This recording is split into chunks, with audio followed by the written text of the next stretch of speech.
Yo, what's up, YouTube? This is your boy Jay from Keeping It Real, your arbiter of gaming news and commentary, hitting you off with a studio production video where you know this is your channel, where all gamers' voices are heard. With your boy Jay, always dropping the word. Keeping them other gaming YouTubers like, what you heard? And where you always know, we always keep it all the way real.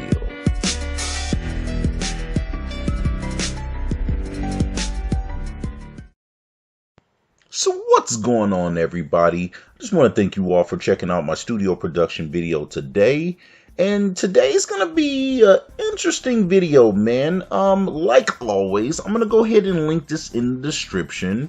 And it is some research that was done by Google that has revealed that when it comes to the good old teens, man, and that's referring to Generation Z, and these are people who are under 18, it looks like they think Xbox is the coolest console. Now, what's interesting is when it comes to the millennials, people who are like 18 to 24 and whatnot, they think PS4 and PlayStation is more cooler. So I just wanted to dig into that and talk about the prospects of those things and talk about some of these reasons of, you know, these different generations, what they think and why. I really think it's an interesting prospect, man, because I think it really stays true to what the identity of what these companies that we adore because of the games that they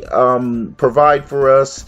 And I wanted to talk about how they may impact us, man, and why we may think or feel the things that we think and feel. And this study brings to light a lot of interesting things. So, man, I wanted to first dig in to the fact that when it comes to Sony. So now, if you really think about it, it makes perfect sense that millennials, 18 and up especially, are leaning towards Sony because I fit in that demographic. I think for me, man, I think the biggest impact that has really been on me has been Sony. I mean, my first console was really a Nintendo. However, I was a real young kid though at that time. I mean, I was like, man, basically a baby with Nintendo. But thereafter, man, when things blew up for me is when I played Twisted Metal on the PlayStation 1. And that was those were games for me, games like Twisted Metal. I still remember, man, I used to get the Japanese version and I used to learn the little pattern where you could trick the loading screen to load a Japanese version game. I even did things like solder the little chip on so you could convert the American PlayStation to be able to play Japanese games. I was deep off into it, man, and that was when I was just a teen. I was always into technology, and I was always into just trying to make sure I do whatever I could to play the game I wanted to play, man.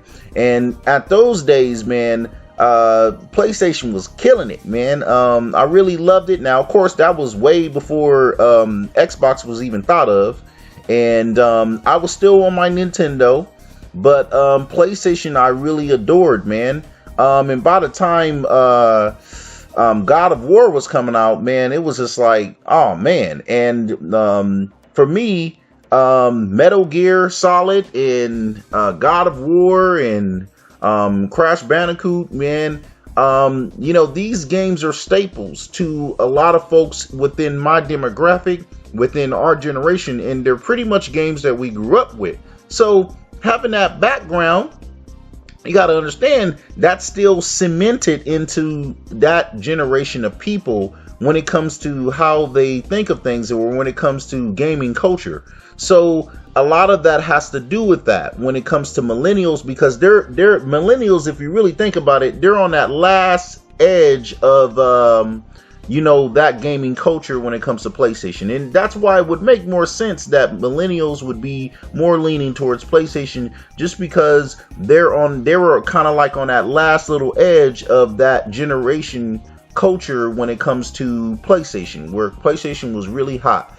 And I was a little before them.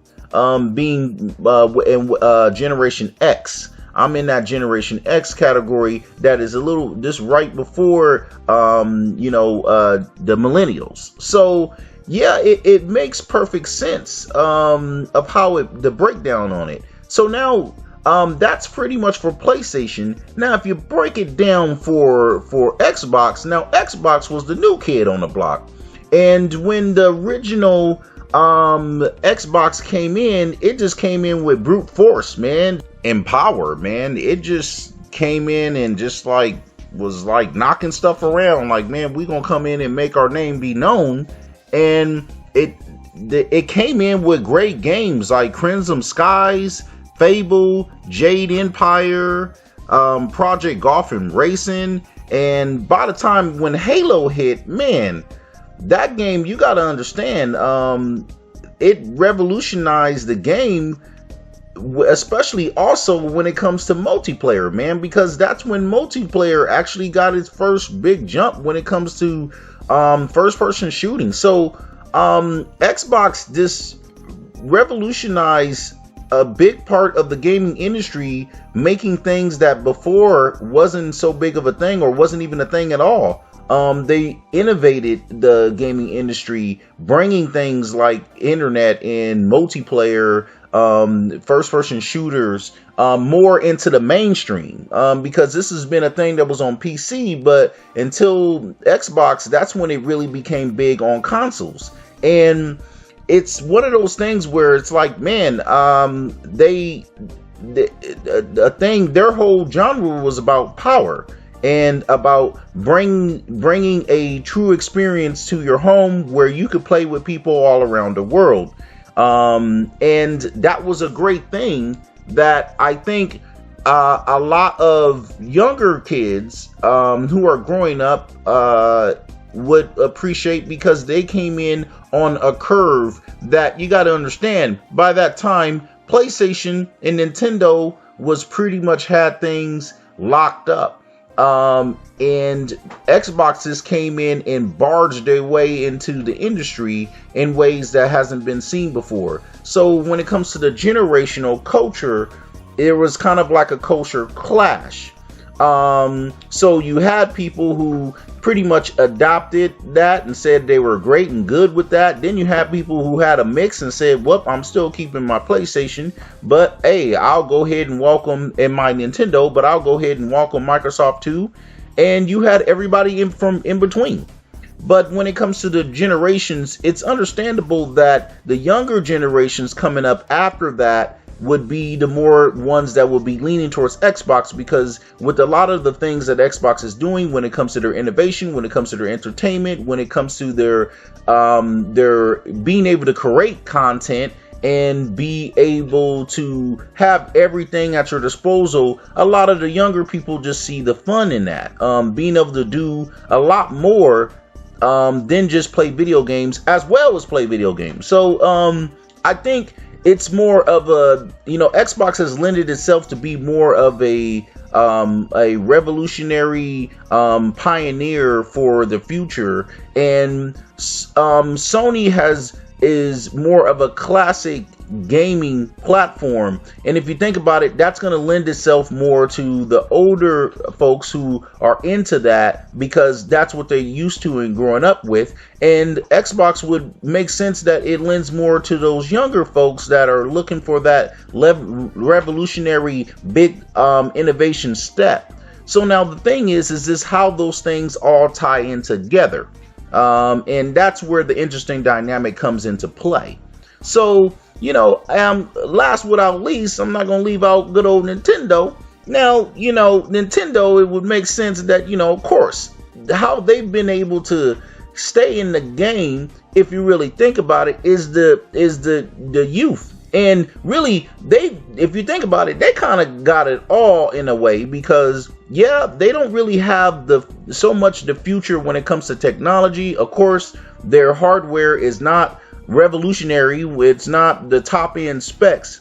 However, they do have the older crowd, the classic folks who grew up with Mario, and who grew up with Banjo-Kazooie, and who grew up with all these great games that that Nintendo has to offer, man, it's iconic. So they're always going to have that demographic of people. They're always going to have that. Now, the great thing about that, when it comes to their future, you got to understand, they're always going to have the younger kiddos too, man, because all those shiny, cartoon-like graphics, man, attracts the kiddos, man. They just eat it up, especially when it comes to their handhelds. And we know how their handhelds go. Basically, one of the top biggest sellers in the world, man. When it comes to their handhelds, they're legendary, and they do great with their handhelds year after year after year. This is why I suspect why they jumped on the Switch, which would be a match of both the great success that they've had with handhelds and also, not as great of a success with their console when it comes to the Wii U. But the cool thing about it is just the innovation. Nintendo has always, if you think about it, they came from an era where they had Sega and they had Atari, and out of those Mega 3, Nintendo is the one that is still survived, and came out of it still being able to slug it out with Xbox and PlayStation. So you gotta hand it to Nintendo for being very resilient and being very strong, where, hey man, they ain't going nowhere. So you can say what you want about, their specs, but they always know how to play to their audience in their lane that they're in.